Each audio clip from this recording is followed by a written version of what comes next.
number one, every budget conversation is especially an opportunity to recalibrate with the community about how we're investing and what that looks like.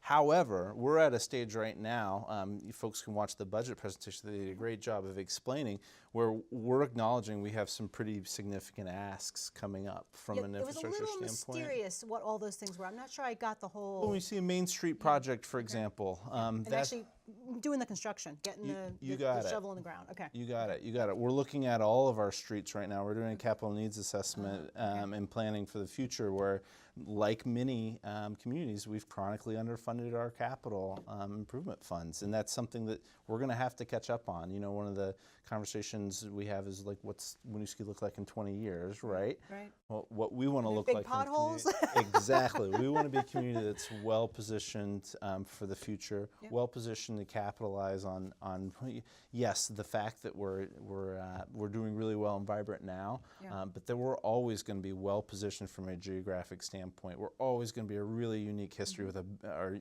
unique city with a beautiful history.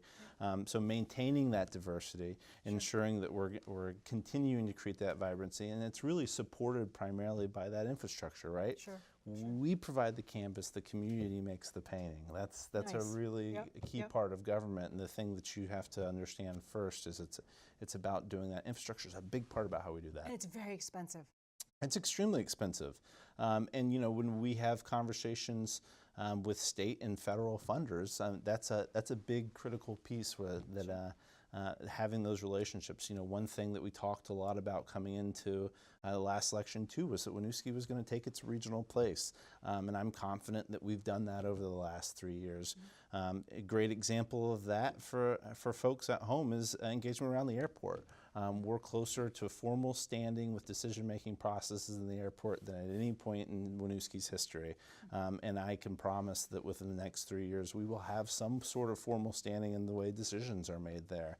And that's not something I think we could have said a few years ago. And that's really important to the city's history. But that's looking at us as being really central to the entire region's economy and transportation infrastructure, something we talked a lot about 3 years ago. And we've got to embrace that and not be scared of our voice. We've got something really strong to bring to the table. It's really cool now when you go to Montpelier and people don't have conversations like, how can we help WINOOSKI? The question is, what have you guys been doing to make that successful? How has what you've done there, what's that resulted in? What have you seen? And those are great conversations to have, and ones that we shouldn't shy away from, and ones that we should be proud of.